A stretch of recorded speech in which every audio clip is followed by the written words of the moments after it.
had the Congress party not been there, this would still be under the Government of India Act 1919, the Council of the Princes. And instead of us, there would have been bejeweled rulers sitting with their shining armor and flowing turbans, sitting and speaking in praise of Queen Elizabeth II, who has completed 70 years in the throne. Thank God for the Congress. We have a Rajya Sabha, and I'm able to speak to you. Sir, before we were obliged to walk out, the Prime Minister was speaking eloquently about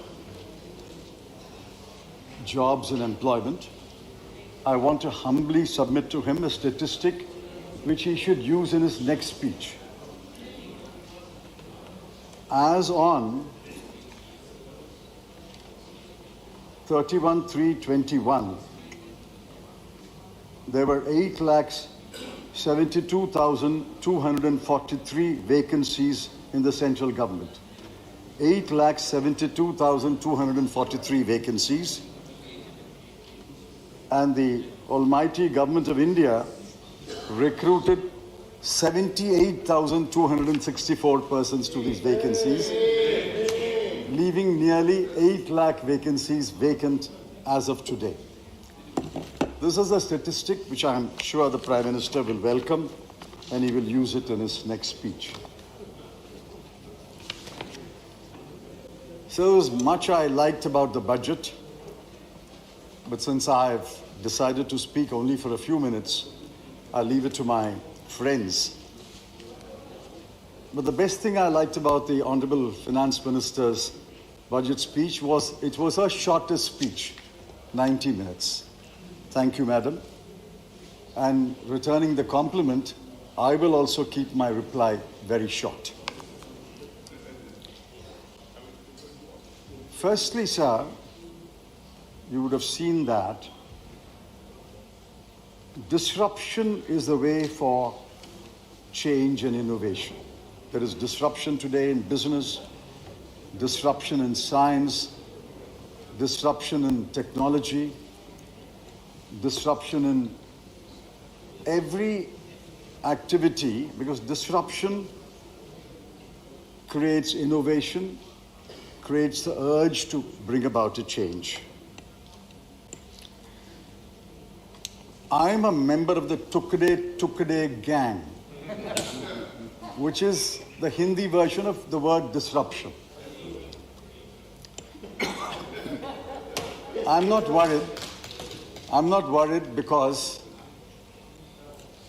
in this honorable parliament, a question was asked, who are the members of the Tukde-tukde gang? And the honorable minister said, we have no data available on the Tukde-tukde gang.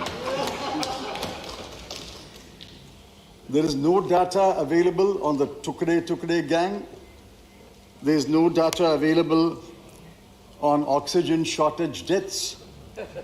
There is no data available on the bodies flowing on the rivers. There is no data available on how many migrants walked back to their homes. Yes. There is no data available on doubling farmers' income, which should have been done in 2022.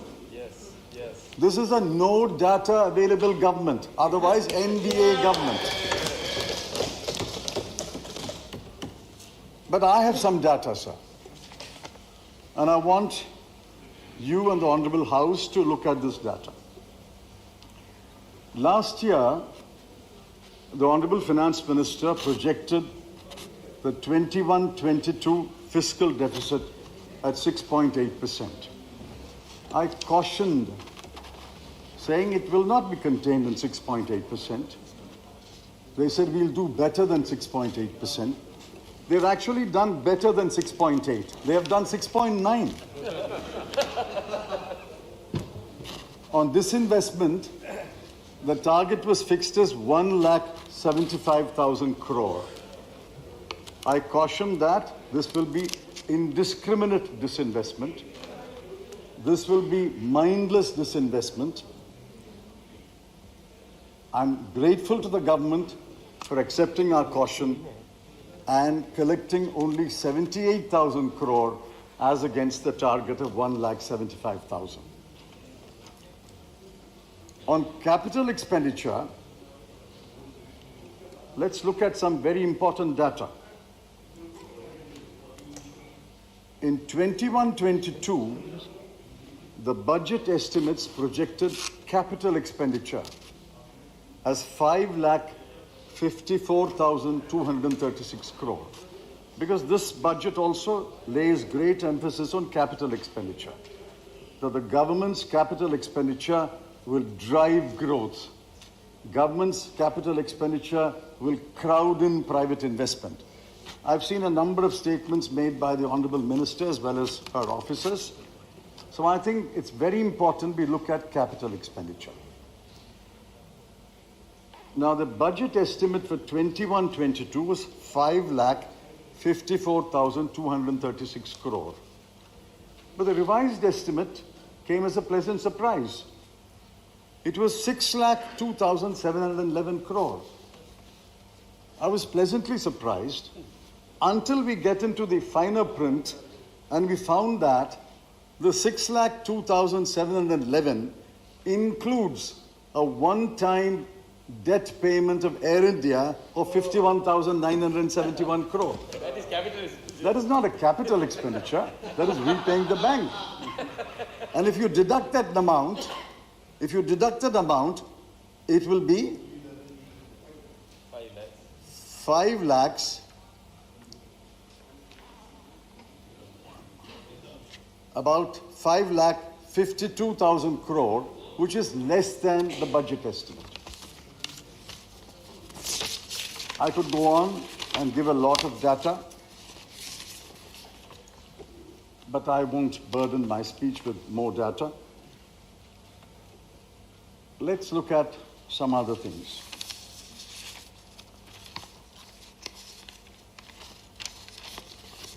I think the government believes that people have short memories.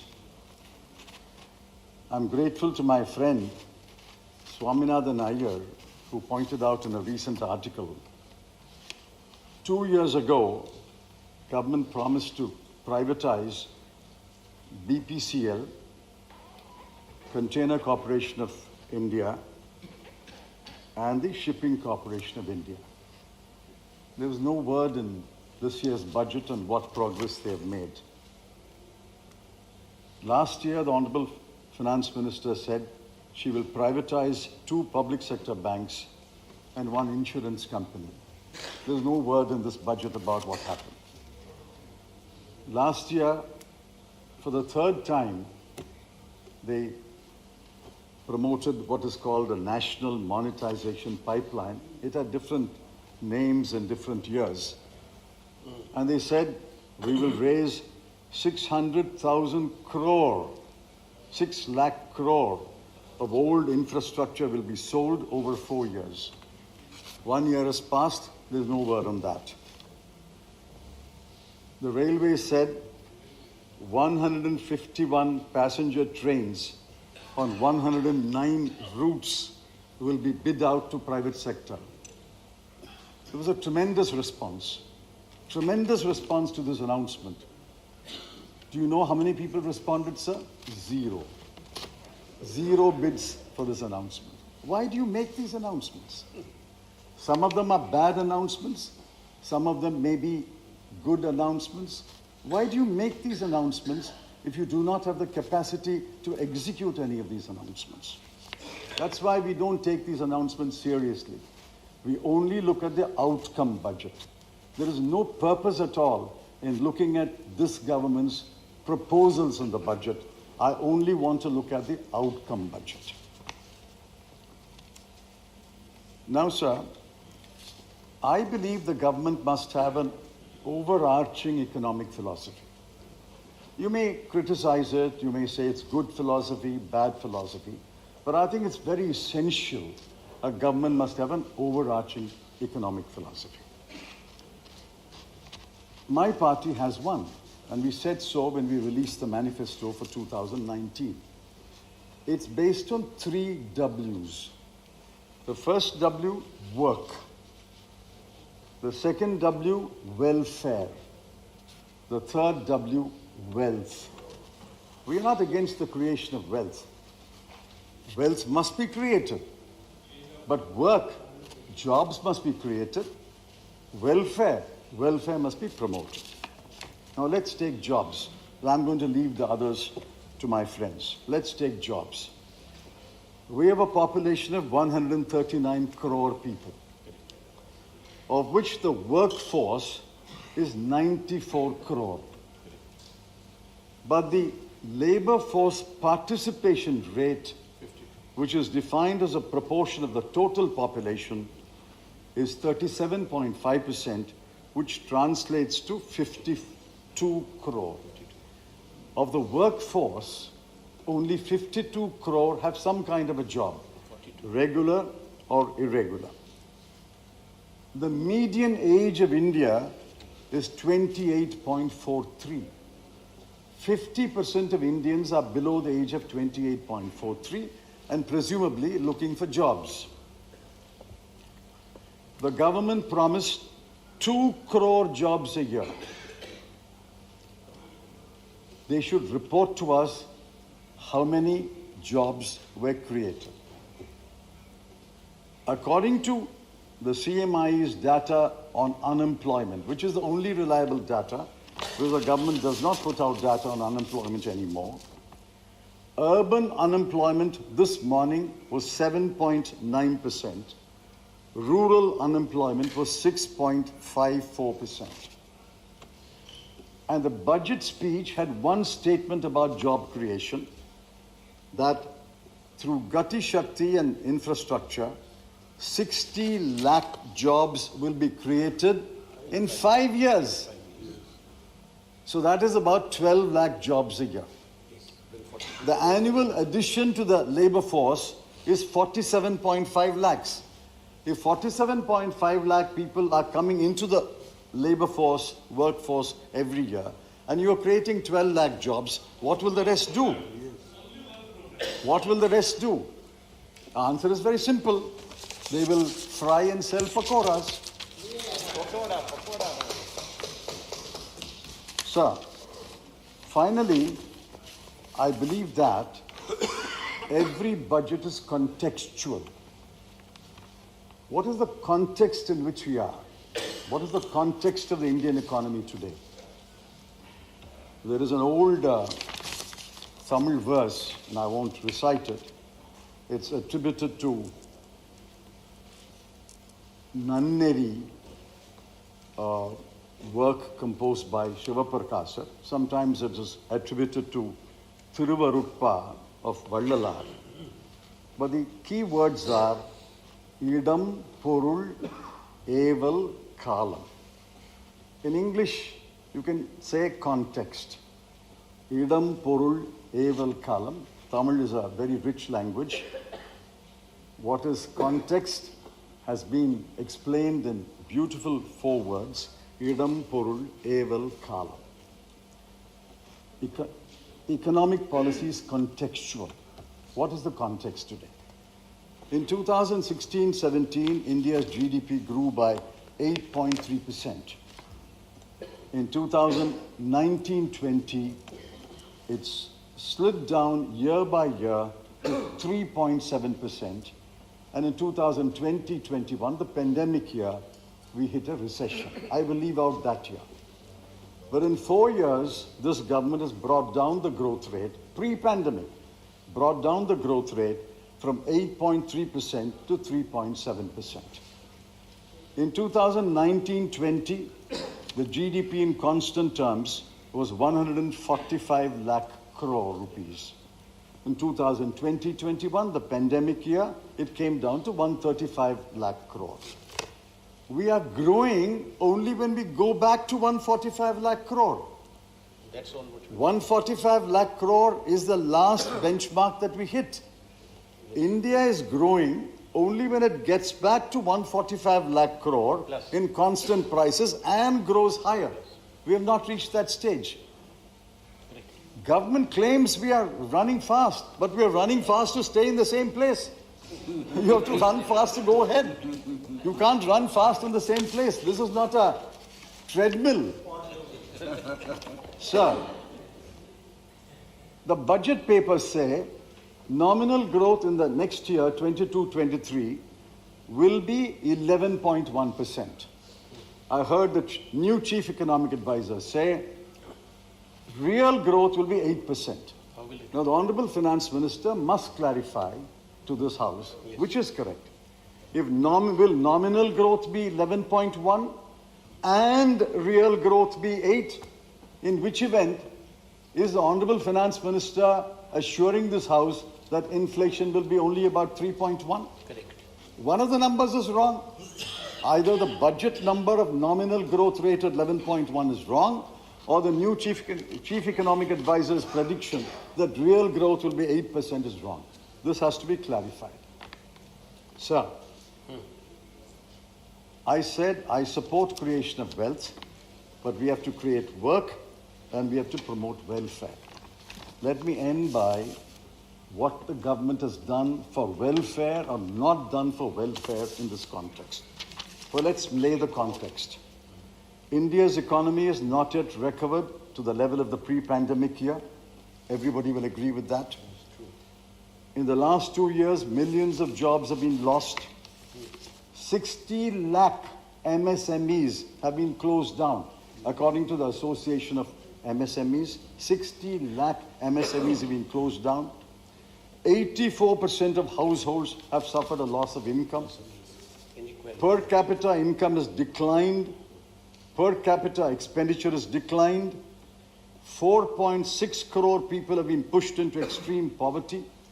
Huge learning loss among school children, especially children who live in rural India and are enrolled in government schools and have no access to devices. Malnutrition, stunting, and wasting among children has increased according to World Health Report.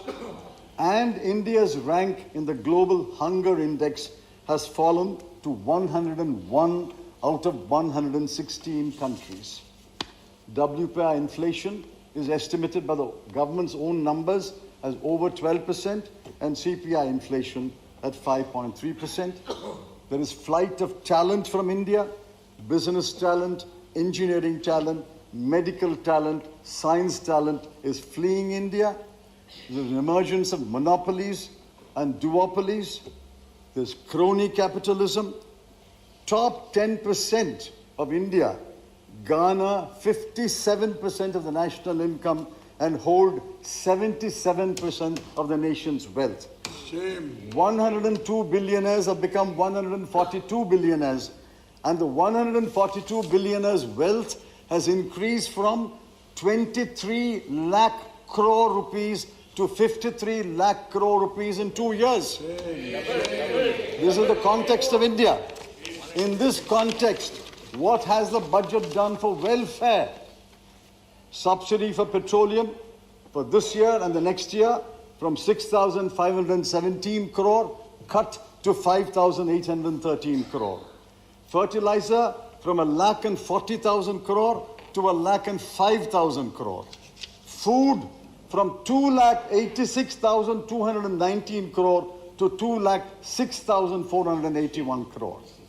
In agriculture, from 4.3% of GDP to 3.84% of GDP. Crop insurance from 15,989 to 15,500 crore.